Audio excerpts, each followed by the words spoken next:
কায়ুম, আমার ছেলেরা আসেনি? হ্যাঁ, ওই তো এসে গেছে।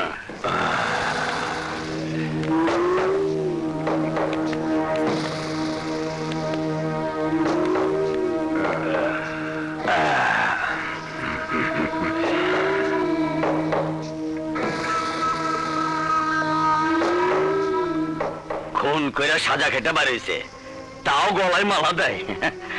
দেশের নেতারা দেখলে জুতা দিয়ে পিটাইবো। তোদের গাড়ি কি কোথাও অ্যাক্সিডেন্ট করেছিল? না বাবা। তাহলে এত আঘাত পেলি কোত্থেকে? এইসব আঘাত যুদ্ধের চিহ্ন বাবা। যুদ্ধ? হ্যাঁ। কয়জনের সাথে যুদ্ধ? একজনের মার খেয়ে কুল পায় না, আবার কয়জন?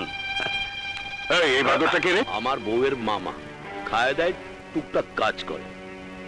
এই তোর হাতে কি? আপনার জন্য টেলিগ্রাম, ইংরেজিতে লেখা। পড়তে পারবেন না বাংলায় কয়ে দেবো? এই পর। পড়তাছি। আরে হারামজাদা, মাফ করে দেন। এইখানে যে লেখা আছে আমি তাই কইতাছি। পড়। রাশেদ খান, তুই জেলে 14 বছর ছিলি, তাই গ্রামে শান্তি ছিল। গ্রামের শান্তির জন্য বলছি, তুই গ্রামে ফিরে আসিস না। আরে আমার কোনো দোষ নাই, সব টেলিগ্রামে লেখা।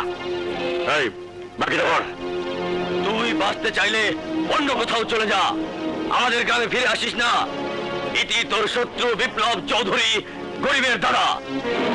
ওর এত বড় সাহস! সাহসের দেখছেন কি? আমার দুই ভাগনার অপরাধের শাস্তি তো দাদাই দিছে। চুপ করো মামা। আব্বা হুজুর, আপনি শুধু একবার হুকুম করেন, আপনার এই 3 ছেলে ওই দাদার বাড়িতে ঢুকে মাথা কেটে আপনি গ্রামে প্রবেশ করা মাত্রই আপনার পায়ের সামনে এনে হাজির করবো। এই চুপ কর! তুই আমাকে জন্ম দিয়েছিস না আমি তোকে জন্ম দিয়েছি? তোর জন্মের আগেই আমি ছিলাম এই অঞ্চলের রাজা।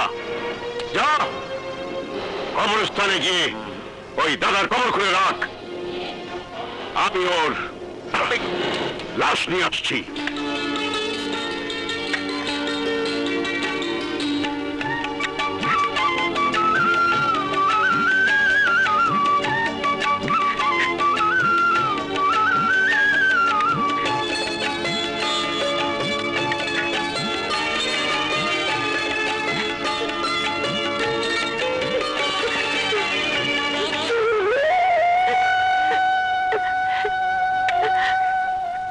কে কাজল, কাঁদছিস কেন? দাদা, আমার তো বাবা নেই, তাই প্রতি সপ্তাহে তুমি যখন নিজের হাতে আমাকে খাবার দাও, তখন আমার মনে হয় আমি যেন আমার বাবার হাতে খাবার খাচ্ছি। বাবা, আমি তো তোর বাবার মতো। দাদা